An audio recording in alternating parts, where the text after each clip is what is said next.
Salut Internet! Et aujourd'hui, je te parle d'un univers que j'aime particulièrement, les mangas animés japonais.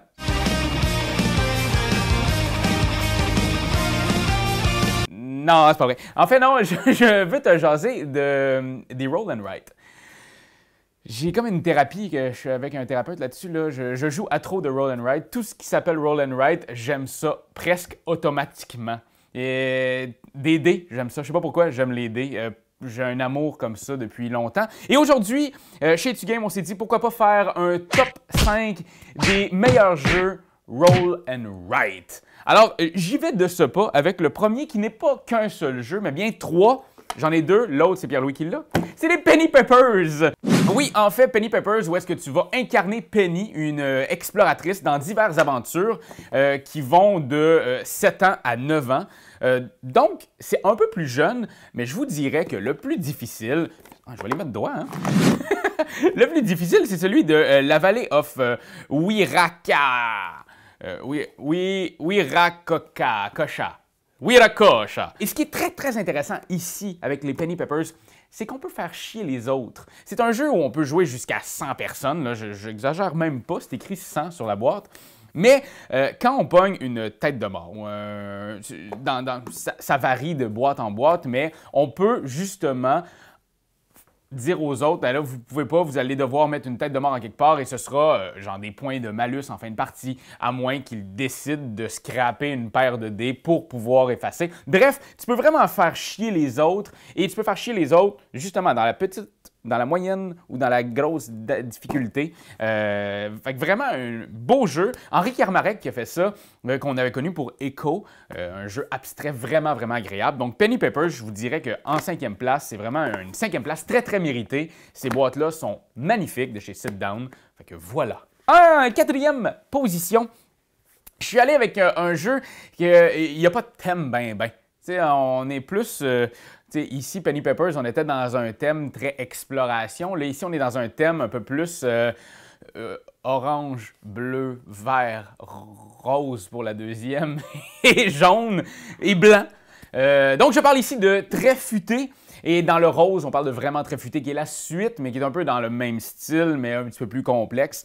Vraiment un jeu qui est chouette, mais que je crois que c'est l'essence même du roll and write. Je roule, je brasse et j'écris That's it, that's all. Et c'est vraiment... Je ne l'ai pas physiquement parce que je joue tout le temps sur l'application. Il y a une application qui est chouette. C'est pas la meilleure application au monde, mais ça reste que c'est simple. Je veux dire, c'est comme si tu joues au Yahtzee avec ton téléphone, c'est comme si tu joues à Yahtzee pour le vrai. Fait que vraiment, c'est ça. Tu roules tes dés, tu essaies de faire des combinaisons, tu essaies de faire des... Tu sais, il y a les jaunes dans le fond qui, eux autres, te donnent des bonus. Il y a les verts qui, dans le fond, plus tu en as, plus tu fais de points. Il y a les mauves que si tu réussis à faire pas une suite, mais genre plus petit que plus petit que plus petit, tu les additionnes, ça te donne un total. Les oranges, c'est juste le chiffre que tu mets là. Fait que quand tu as un 6 orange, tu le mets là, mais si tu prends le 6 trop tôt, tu élimines tous les autres dés. Vois-tu, c'est complexe quand je te dis ça de même parce que c'est abstrait un peu, mais c'est ça le roll and write, c'est ça le fun. Tu brasses tes dés puis il se passe de quoi? Il y a de la magie qui se passe à la table et c'est exactement ce qu'on retrouve avec Très Futé. En 3e place, un jeu qui n'est pas encore sorti ou qui, selon la capsule, sort quand ça va peut-être être sorti. Et je parle ici de Corinthe. Corinthe, qui est le tout nouveau jeu de chez Days of Wonders, année 2019. Si tu m'écoutes en 2030, ben c'est pas le tout nouveau jeu.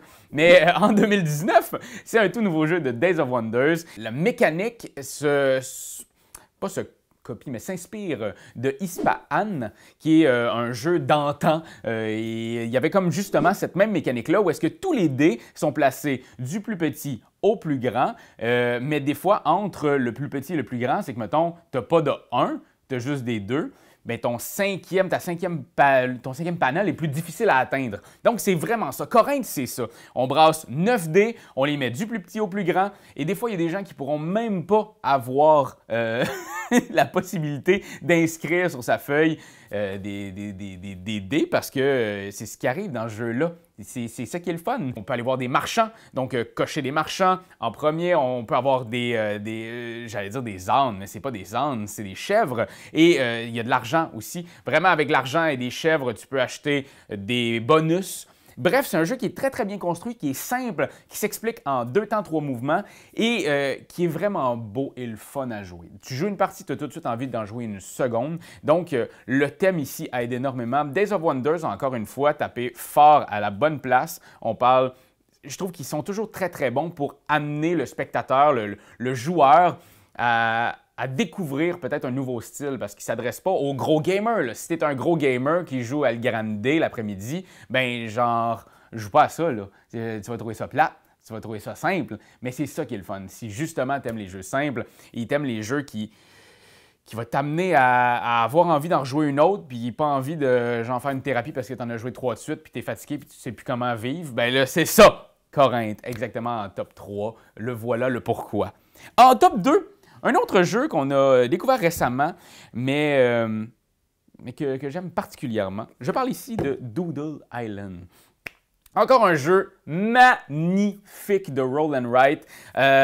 Ici, il faut que je vous le montre, c'est trop magnifique. On a des cartes au trésor et c'est sur ça qu'on va dessiner. Donc, il va y avoir des dés. Un dé noir pour ce qui est de la longévité et la latitude. Hey, suis-moi là. Fait qu'on va brasser 3D ou 4D, ça dépend à combien vous jouez, mais il va y avoir un dé noir qui va être la ligne sur laquelle tu vas t'installer, et le dé blanc qui, celui-là, tu vas pouvoir choisir, il va y avoir 2-3 dés blancs, et c'est là qui est le moment, le fun du jeu, c'est d'essayer de faire chier les autres en regardant où est-ce qu'ils pourront pas aller, puis de prendre justement le dé qu'ils ont besoin et de faire en sorte qu'eux autres vont boire un petit peu de rhum. Parce qu'on est justement dans l'océan. Le but, c'est de tuer des monstres, relier des chemins vers des bateaux pour faire des points, de relier des ports à des îles, et tout ça dans un 40 minutes, ben le fun, ben concis, mais rempli. Il y a vraiment beaucoup de stock dans ce jeu-là, et c'est ça qui est le fun. Et il y a aussi une variante, je ne veux pas dire expert, mais c'est comme plus. Donc, ta jouabilité, ton envie d'y retourner est là tout le temps. Dès que tu es rendu assez bon à jouer à la première version, jouer à la version 2, ou sinon tu peux alterner. Il y a vraiment beaucoup de stock. C'est du bon jeu là chez Superlude. Vraiment, c'est un gros coup de cœur. C'est pas pour rien qu'il est en 2e place. Très chouette. Essayez ça. Mon top 1. Top 1, Roll and Write. Et je vous dirais que ça va être Roll and Write-ish. Parce qu'ici, on n'a pas à rouler. Et là, je pense que vous me voyez venir. C'est un jeu chez Etu Game qu'on aime particulièrement. Et ça, depuis sa sortie officielle l'année passée. Je parle de Welcome. Il faut faire son petit quartier de ville. Donc, dans le fond, il y a des cartes. Il y a 3 cartes avec un pouvoir associé à ces cartes-là. Il va falloir en sélectionner une. C'est un numéro de porte qu'on va mettre sur une de nos maisons. Et on va faire ça jusqu'à faire le plus de points possible, parce que c'est toujours ça, Roll and Write, il faut faire des points.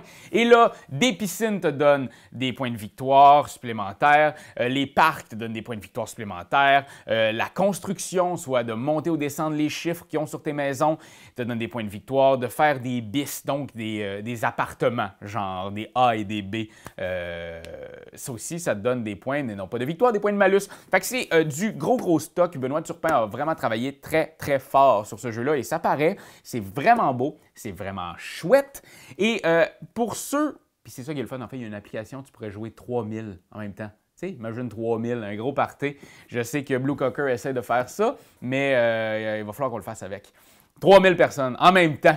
On se loue le Centre Bell. Tout le monde joue à Welcome. Ça serait le plus grand de mes fantasmes. J'ai tellement joué à ce jeu-là que maintenant, j'ai plastifié les cartons parce que j'avais plus de trucs possibles. Et ce qui est vraiment très chouette, je sais qu'il y a des gens qui vont dire « Ouais, mais tu sais, moi, je suis un gros gamer, je trouvais ça simple, il y avait quand même pas trop de profondeur à ce jeu-là. Je te connais, toi. » Mon ami.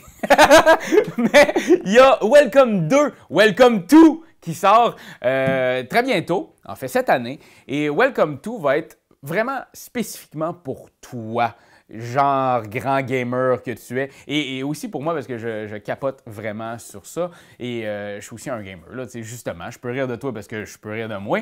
Et vraiment, Welcome 2 le 2, c'est dans l'univers de Las Vegas, des casinos. Et le but, là, c'est qu'il va falloir construire des strips de casinos, il va falloir reconduire en limousine des artistes, il va falloir acheter, il va falloir vendre, il va falloir... C'est vraiment, il y a du stock dans ce jeu-là, mes amis. Je me le suis fait expliquer sur Cannes il y a peu de temps et encore là, j'y pense, ça me hante. J'ai tellement hâte d'y jouer et je crois que vous allez adorer ça. Donc, regardez Welcome to, le vrai 2.